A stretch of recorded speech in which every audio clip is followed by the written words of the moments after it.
Hello বাগানপ্রেমী ইউটিউবাসী, আপনারা যে যেখান থেকে আজকে আমার ভিডিওটি দেখছেন আপনাদের সবাইকে বিলেতের বাগানবাড়ি আরেকটি ব্র্যান্ড নিউ ভিডিওতে স্বাগত জানাচ্ছি। আর আজকে এই যে জায়গাটা দেখতেছেন এটি আমার বাগানে। তো এখানে একটা লাউয়ের গাছ রোপণ করব। আপনারা যারা নিয়মিত আমার ভিডিও দেখেন আপনারা জানেন যে আমি প্রতি বছর সামার গার্ডেনিংয়ে সবসময় স্পেশাল দুই একটি লাউয়ের গাছ রোপণ করি। তার মধ্যে আজকে এখানে রোপণ করব এবছরের সবচেয়ে স্পেশাল যে লাউয়ের গাছ সেটি। তো আপনারা অনেকেই জানেন, আবার অনেকেই হয়তো নতুন যারা প্রশ্ন করতে পারেন যে লাউয়ের গাছের মধ্যে আবার স্পেশাল কিভাবে হয়, সেটি কি জাম্বু লাউ। তো জাম্বু লাউ তো আমি রোপণ করেছি। আজকে যে লাউয়ের গাছ রোপণ করব সেটি কিভাবে স্পেশাল হলো সেটি আপনাদেরকে দেখাবো, চলুন। অবশ্য এখানে লাউয়ের গাছটি রোপণ করার আগে আমাকে এখানে ছোট্ট একটা মাচা তৈরি করতে হবে। এখন সেই মাচাটি তৈরি করব, তারপরে আপনাদেরকে নিয়ে যাব এই স্পেশাল লাউয়ের গাছটি কিভাবে হলো সেটি দেখাবো। তো ভিউয়াররা, আপনাদেরকে নিয়ে আসলাম আমার যে মূল গাছ, যে গাছ সম্পর্কে একটু। তো সময় তো ভিউয়াররা, আপনারা দেখতেছেন এই সেই স্পেশাল লাউয়ের গাছ। এটি কেন স্পেশাল সেটি আপনাদেরকে বলার জন্যই আজকে মূলত এই ভিডিওটি তৈরি করা, আপনাদেরকে বলবো। তো এখানে দুটা লাউয়ের গাছ, একটা হচ্ছে আমার বাগানের অর্থাৎ বিলেতের বাগান বাড়ির স্পেশাল ভ্যারাইটি জাম্বু লাউ। তারপরে এই জাম্বু লাউয়ের সাথে আমি আরেকটা লাউ গ্রাফটিং করেছি, আর সেটি হলো গুল লাউ। আসলে আমরা শখের জন্য বাগান করি।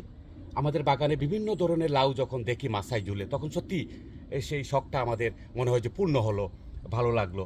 তো আমি সবসময় গ্রাফটিং করে থাকি নাগামরিচ বা বিভিন্ন ধরনের মরিচ এবং লাউয়ের গাছগুলো আমি গ্রাফটিং করি। অর্থাৎ এই যে দেখুন আপনারা, এখানে দুটা গাছ, একটা হচ্ছে জাম্বু আর একটা হচ্ছে গুল লাউ।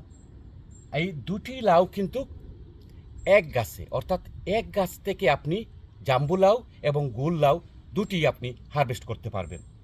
তো এই লাউ গাছটা এই যে দেখুন, মাশাল্লাহ অনেক বড় হয়েছে। আর এই যে মাছাটা একটু আগে আপনাদেরকে বলছিলাম যে একটা মাছা তৈরি করব, তো এটা হচ্ছে খুব দ্রুত সময়ে যে মাছাটা তৈরি হয় ঠিক সেরকমই করেছি, যেহেতু এখানে মাত্র দুটি গাছ।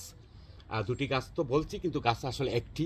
তো এই যে মাছাটা হয়ে গেছে, আর মাশাল্লাহ এই গাছগুলো অনেক লম্বা আর ফুলও এসেছে। তো আপনাদেরকে একটু দেখাই। এখানে হয়তো অনেকে ভাবতে পারেন যে আমি পলিথিন কেন দিয়েছি। এই গাছটি যদি আপনি নাড়াচাড়া করতে চান তাহলে খুবই কঠিন, খুবই সতর্কতার সাথে এই গাছটি নাড়াচাড়া করতে হয়। কেননা এই যে দেখুন, এই জায়গায় আমি গ্রাফটিং করেছি। তো এই যে দেখুন, এখানে কিন্তু আমি কেটে দিয়েছি, তারপরে এই গাছের সাথেই কিন্তু ওই গাছটা গ্রাফটিং হয়ে গেছে। এখন এটাকে আমি খুব হ্যান্ডেলিংটা করব খুবই কেয়ারফুলি, এর জন্য এখানে ব্যাগ দিয়েছি। ব্যাগ দিলে কি হয়, গাছটা যখন আমি এই টপ থেকে বাইর করব তো খুব সহজে বাইর করতে পারবো।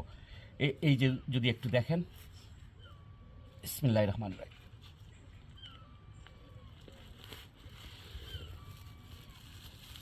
এই যে দেখুন, তো আপনাদের বলছিলাম যে এটি হচ্ছে গুল লাউ এবং জাম্বু লাউ, এই দুটি লাউ হচ্ছে এক গাছে।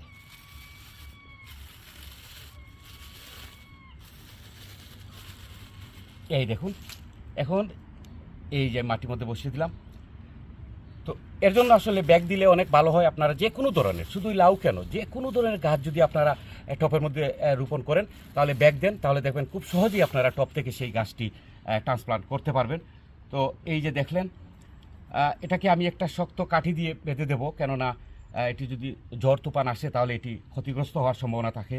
এই গাছটি খুবই সেন্সিটিভ, এটিকে অনেক বেশি যত্ন নিতে হয় এবং এটা সবসময় খেয়াল রাখতে হয় যেন এখানে কোনো ধরনের আবর্জনা না জমলে কিন্তু এটি মরে যাবে। তো আপনারা যে গাছটি দেখতেছেন দেখুন কত হেলদি একটা গাছ, এবং এটি গ্রাফটিং করা। জাম্বু লাউয়ের সাথে গুল লাউ আমি গ্রাফটিং করেছি।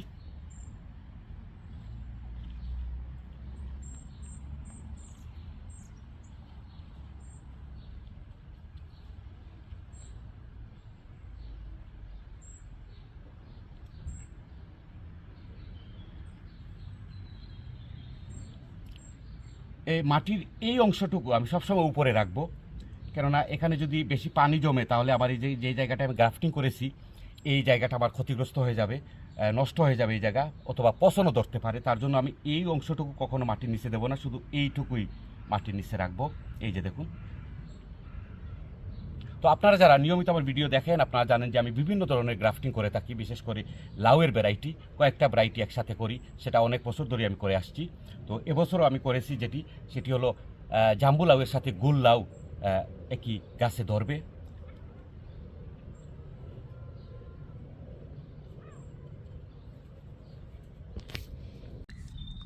এখন একটা লাউয়ের গাছ আপনাদের সাথে শেয়ার করি। আপনারা যারা বিশেষ করে শীত প্রধান দেশে সামার গার্ডেনিং করেন, তা আপনাদের সবার কিন্তু একই অবস্থা, যে সামারটা খুব অল্প সময়ের। সেই অল্প সময়ের মধ্যে আপনারা বিভিন্ন ধরনের সবজির গাছ রোপণ করেন এবং সেই সবজির গাছ থেকে আপনারা ফসল আশা করেন। তো আমি সব সময় আপনাদেরকে রিকোয়েস্ট করি, আপনাদেরকে বলি যে আপনারা যে ধরনের সবজির গাছই রোপণ করেন না কেন, সেটি খাটো জাতের করবেন, ভালো মানের বীজ সেটি রোপণ করবেন এবং হাইব্রিড রোপণ করবেন। তখন দেখবেন যে সেটি অল্প দিনে আপনি গাছ থেকে ফসল হারভেস্ট করতেছেন। তো এখানে যদি একটা আমার এই যে লাউয়ের গাছটা একটু দেখেন, এই যে দেখুন। প্রথমে যদি একটু আপনাদের দেখাই যে মাটির পরিমাণটা, এই দেখুন, হাতের মুঠের মধ্যে যতটুকু মাটি আসে ঠিক ততটুকু মাটি কিন্তু এখানে। আর এই গাছটি কোনো ধরনের 1G 2G এগুলো করা হয়নি, এটি স্বাভাবিক একটি গাছ। আর বেশি যদি লম্বা হয় গাছটি, তাহলে হাতের মাপে সেটি 1.5 বিল্লস লম্বা হবে, এর বেশি লম্বা হবে না। তো এই গাছটি আপনাদেরকে এই কারণে দেখাচ্ছি যে দেখুন এটি কত ভালো মানের একটি ভ্যারাইটি, কত ভালো মানের একটি বীজ ছিল, এবং কত মানে এত খাটো জাতের আর হাইব্রিড, সেটি যদি আপনারা একটু দেখায়, এই যে দেখুন এখানে কলি এসেছে। 1 থেকে 1.5 বিল্লসের একটি লাউয়ের গাছে আপনারা যারা বাংলাদেশে দেখেন বা এই মুহূর্তে বাংলাদেশ থেকে যারা দেখছেন, আপনারা বলেন যে 1 বিল্লসের একটু বড় একটা গাছে, লাউয়ের গাছে কখনো কলি আসে না, ফুল আসে না, লাউও ধরে না, সেটি অনেক বড় হতে হয়। তো এটি বিলেতের বাগানবাড়ির একটি স্পেশাল ভ্যারাইটি জাম্বু লাউ।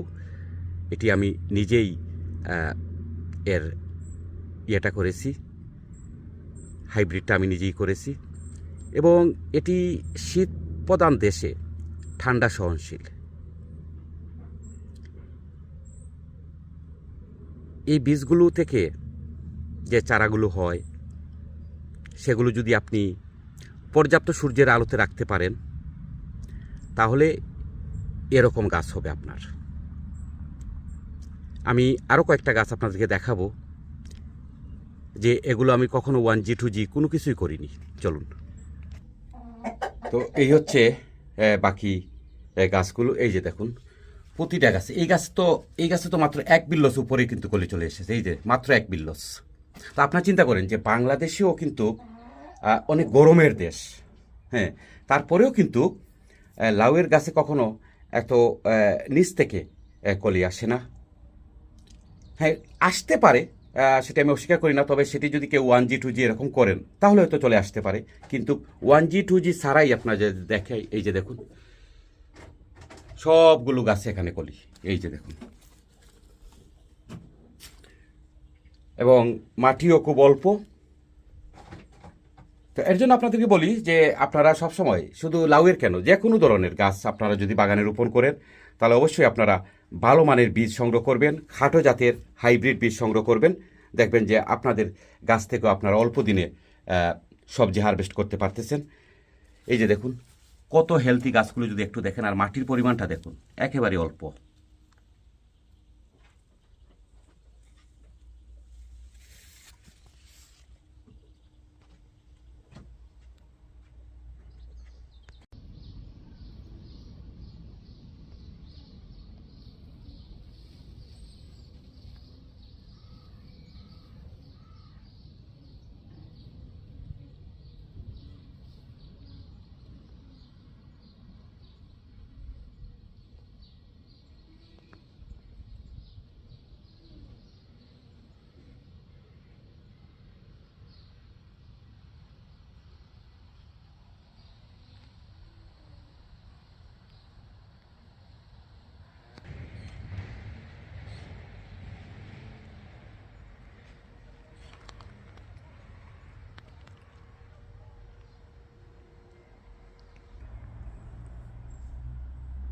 তো সময় তো বিবররা এই যে দেখলেন যে আমার যে গ্রাফটিং করা জাম্বুলাউ এবং গুল্লাউ এই গাছটি আজকে এখানে রোপণ করলাম।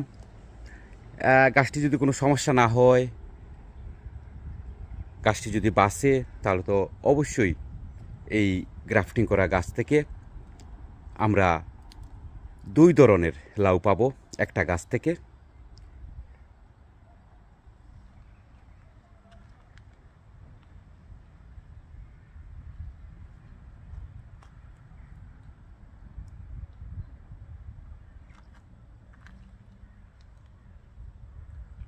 তো সময় তো আজকে পর্যন্তই।